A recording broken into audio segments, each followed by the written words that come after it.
प्रभु जी तू मेरे प्राण आधारे। प्रभु जी तू मेरे प्राण आधारे। नमस्कार दंडौत बंदना अन के बार जाऊं बारे। उठत बैठत सोवत जागत ए मन तुझे चितारे। सुख दुख इस मन की बेरथा तुझ ही आगे सारे। तू मेरी ओट बल बुद्ध तन तुम ही मेरा परवारे। जो तुम करो सोई पल हम भेख नानक सुख चरनारे। प्रभु जी तू मेरे प्राण आधारे। प्रभु जी तू मेरे प्राण आधारे। वाहिगुरु सलोक महला पंजवा। आपे वैद आप नारायण।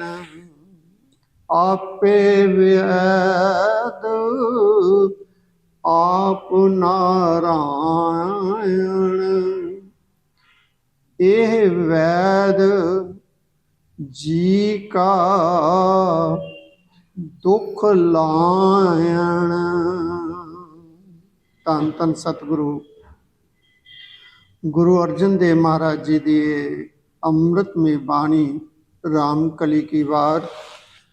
ਆਓ ਅੱਜ ਇਸ ਤੇ 11ਵੀਂ ਪੌੜੀ ਦੇ ਨਾਲ ਜੋ ਪਹਿਲੇ ਦੋ ਸ਼ਲੋਕ ਹਨ ਉਹਨਾਂ ਦੀ ਵਿਚਾਰ ਕਰੀਏ, ਜੋ ਕਿ ਸ੍ਰੀ ਗੁਰੂ ਗ੍ਰੰਥ ਸਾਹਿਬ ਜੀ ਦੇ 962 ਅੰਗ ਉੱਤੇ ਸੁਸ਼ੋਭਿਤ ਹਨ।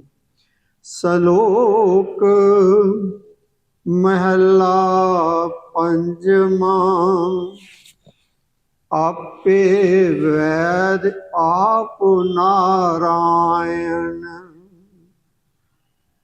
ओ वाहिगुरु आप ही वैद है, आप ही आत्मक रोग कट्टण वाला वैद है। ओ नारायण वाहिगुरु, ओ वाहिगुरु आप ही वैद है जिहड़ा कि आत्मा दे रोगां नूं खत्म करदा है। आत्मिक रोग खत्म करने वाला वो वाहिगुरु आप ही है। ये वैद जी का दुख लाहण। ये वैद ये क्योंकि ये विच हाहे नूं सिहारी है, इस करके ये ज़्यादा की गिनती विच है, प्लूरल च है। वैद वैद भी दद्दे नूं औंकड़ नहीं है, मुक्ता है, इस करके ये भी प्लूरल दे विच है, बहुवचन है। ये वैद जी का दुख लायण। ये जो जगत दे वैद बने हुए हैं, हकीम बने हुए हैं, जो धार्मिक मोढ़ी बन के पखंडी धार्मिक मोढ़ी बने हुए हैं, मौलाना ज्योतिषी, इस तरह के जो दुनिया नूं गलत रस्तियां ते तोरदे हैं, ਜੋ ਉਹਨਾਂ ਨੇ ਆਤਮਿਕ ਰੋਗ ਤਾਂ ਕੀ ਕੱਟਣਾ, ਉਹ ਹੋਰ ਪਾਸੇ ਹੀ ਗਲਤ ਰਸਤੇ ਦੁਨੀਆ ਨੂੰ ਤੋਰਦੇ ਹਨ। ਸਤਿਗੁਰੂ ਜੀ ਕਹਿੰਦੇ ਹਨ, ਇਹੋ ਜਿਹੇ ਜੋ ਹਨ ਇਹ ਵੈਦ ਜੀ ਕਾ ਦੁੱਖ ਲਾਣ, ਇਹ ਆਤਮਿਕ ਰੋਗ ਚੰਬੇੜਦੇ ਹਨ, ਆਤਮਿਕ ਰੋਗ ਲਾਉਂਦੇ ਹਨ। ਪਰ ਉਹ ਪਰਮਾਤਮਾ ਜੋ ਹੈ ਉਹ ਆਤਮਿਕ ਰੋਗਾਂ ਨੂੰ ਖਤਮ ਕਰਨ ਵਾਲਾ ਹੈ। ਗੁਰ ਕਾ ਸ਼ਬਦ ਅੰਮ੍ਰਿਤ ਰਸ ਖਾਇਨ, ਇਹ ਆਤਮਿਕ ਰੋਗ ਨੂੰ ਖਤਮ ਕਰਨ ਲਈ, ਆਤਮਾ ਦੇ ਰੋਗਾਂ ਨੂੰ ਖਤਮ ਕਰਨ ਲਈ ਇੱਕ ਜੋ ਵਸਤੂ ਹੈ, ਖਾਇਨ ਚੀਜ਼, ਵਸਤੂ ਜੋ ਹੈ, ਖਾਣਯੋਗ ਚੀਜ਼ ਜੋ ਹੈ ਉਹ ਹੈ ਗੁਰ ਕਾ ਸ਼ਬਦ। ਗੁਰੂ ਦਾ ਸ਼ਬਦ ਜੋ ਹੈ, ਜੋ ਅੰਮ੍ਰਿਤ ਰਸ, ਜਿਸ ਦਾ ਸਵਾਦ ਅੰਮ੍ਰਿਤ ਵਰਗਾ ਹੈ, ਇਹੋ ਜਿਹਾ ਗੁਰੂ ਦਾ ਸ਼ਬਦ ਜਿਸ ਦਾ ਅੰਮ੍ਰਿਤ ਵਰਗਾ ਸਵਾਦ ਹੈ, ਉਹ ਇਹ ਵਸਤੂ ਜੋ ਹੈ ਇਹ ਆਤਮਿਕ ਰੋਗ ਨੂੰ ਖਤਮ ਕਰਦੀ ਹੈ, ਇਹ ਆਤਮਾ ਦੇ ਰੋਗਾਂ ਨੂੰ ਖਤਮ ਕਰਦਾ ਹੈ। ਗੁਰੂ ਦਾ ਸ਼ਬਦ। ਨਾਨਕ ਜਿਸ ਮਨ ਵਸੈ ਤਿਸ ਕੇ ਸਭ ਦੁਖ ਮਿਟਾਇਨ, ਇਹ ਗੁਰੂ ਕਾ ਸ਼ਬਦ ਜਿਸ ਦੇ ਮਨ ਦੇ ਵਿੱਚ ਵਸ ਪੈਂਦਾ ਹੈ, ਜਿਸ ਦੇ ਹਿਰਦੇ ਦੇ ਵਿੱਚ ਗੁਰੂ ਦਾ ਸ਼ਬਦ ਵਸ ਜਾਂਦਾ ਹੈ, ਗੁਰੂ ਦੀ ਬਾਣੀ ਜਿਸ ਦੇ ਹਿਰਦੇ ਦੇ ਵਿੱਚ ਵਸ ਜਾਂਦੀ ਹੈ, ਤਿਸ ਕੇ ਸਭ ਦੁੱਖ ਮਿਟਾਇਨ, ਉਸ ਜੀਵ ਦੇ ਫਿਰ ਸਾਰੇ ਹੀ ਦੁੱਖ ਮਿਟ ਜਾਂਦੇ ਹਨ। ਇਹ ਗੁਰੂ ਕਾ ਸ਼ਬਦ ਉਸ ਜੀਵ ਦੇ ਸਾਰੇ ਹੀ ਦੁੱਖ ਮਿਟਾ ਦਿੰਦਾ ਹੈ, ਜਿਸ ਦੇ ਹਿਰਦੇ ਦੇ ਵਿੱਚ ਇਹੋ ਜਿਹਾ ਗੁਰੂ ਕਾ ਸ਼ਬਦ ਜੋ ਅੰਮ੍ਰਿਤ ਰੂਪੀ ਹੈ, ਅੰਮ੍ਰਿਤ ਰਸ ਹੈ, ਜਿਸ ਦੇ ਮਨ ਦੇ ਵਿੱਚ ਇਹ ਵਸ ਜਾਵੇ, ਫਿਰ ਉਸ ਦੇ ਸਾਰੇ ਹੀ ਰੋਗ ਕੱਟੇ ਜਾਂਦੇ ਹਨ। ਮਹਲਾ ਪੰਜਵਾਂ। ਹੁਕਮ ਉਛਲੈ ਹੁਕਮੇ ਰਹੈ, ਹੁਕਮੇ ਦੁੱਖ ਸੁਖ ਸਮ ਕਰ ਸਹੈ। ਉਸ ਪਰਮਾਤਮਾ ਦੇ ਹੁਕਮ ਦੇ ਵਿੱਚ ਹੀ ਜੋ ਕੋਈ ਭਟਕਣਾ ਦੇ ਵਿੱਚ ਪਿਆ ਹੋਇਆ ਤਾਂ ਉਹ ਵਾਹਿਗੁਰੂ ਦਾ ਹੀ ਹੁਕਮ ਹੈ। ਜੇ ਕੋਈ ਇੱਕ ਜਗ੍ਹਾ ਤੇ ਟਿਕਿਆ ਹੋਇਆ ਹੈ, ਇੱਕ ਜਗ੍ਹਾ ਤੇ ਬੈਠ ਕੇ ਜਿਸ ਦਾ ਮਨ ਸ਼ਾਂਤ ਹੈ, ਉਹ ਵੀ ਉਸ ਵਾਹਿਗੁਰੂ ਦੇ ਹੁਕਮ ਦੇ ਵਿੱਚ ਹੈ। ਉਸ ਦੇ ਹੁਕਮ ਦੇ ਵਿੱਚ ਹੀ ਕੋਈ ਜੀਵ ਜੋ ਹੈ ਉਹ ਦੁੱਖ ਅਤੇ ਸੁੱਖ ਨੂੰ ਸਮ ਕਰ ਰਿਹਾ ਹੈ, ਦੁੱਖ ਅਤੇ ਸੁੱਖ ਨੂੰ ਇੱਕੋ ਜਿਹਾ ਜਾਣਦਾ ਹੈ। ਹੁਕਮੇ ਨਾਮ ਜਪੈ ਦਿਨ ਰਾਤ, ਨਾਨਕ ਜਿਸਨੋ ਹੋਵੈ ਦਾਤ।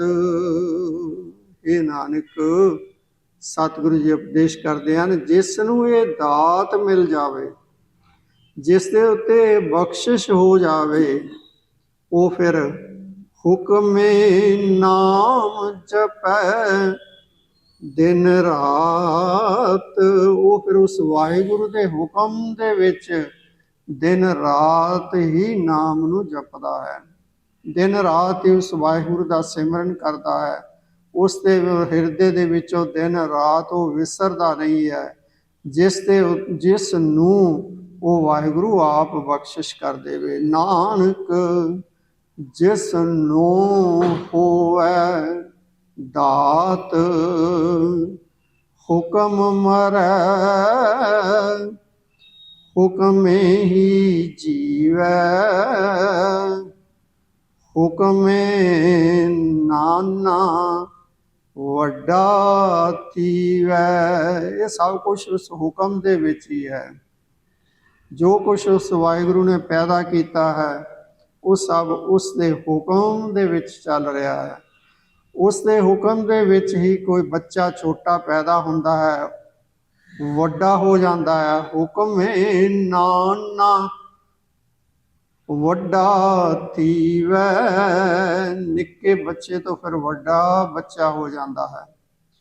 ਹੁਕਮ ਮਰੈ ਹੁਕਮ ਹੀ ਜੀਵੈ, ਉਸ ਦੇ ਹੁਕਮ ਦੇ ਵਿੱਚ ਹੀ ਇਹ ਮਨੁੱਖ ਜੀਂਦਾ ਹੈ ਅਤੇ ਉਸ ਦੇ ਹੁਕਮ ਦੇ ਵਿੱਚ ਹੀ ਮਰ ਜਾਂਦਾ ਹੈ। ਇਹ ਸਭ ਕੁਝ ਉਸ ਦੇ ਹੁਕਮ ਦੇ ਵਿੱਚ ਹੈ। ਇੱਕ ਬੱਚਾ ਛੋਟੇ ਤੋਂ ਵੱਡਾ ਹੋ ਜਾਂਦਾ ਹੈ, ਉਸ ਦੇ ਹੁਕਮ ਦੇ ਵਿੱਚ ਹੀ ਜੀਂਦਾ ਹੈ ਅਤੇ ਹੁਕਮ ਦੇ ਵਿੱਚ ਹੀ ਮਰ ਜਾਂਦਾ ਹੈ, ਕਿਉਂਕਿ ਸਭ ਕੁਝ ਹੀ ਉਸ ਦੇ ਹੁਕਮ ਦੇ ਵਿੱਚ ਹੈ। ਹੁਕਮ ਹੈ ਅੰਦਰ ਸਭ ਕੋ, ਬਾਹਰ ਹੁਕਮ ਨਾ ਕੋਏ।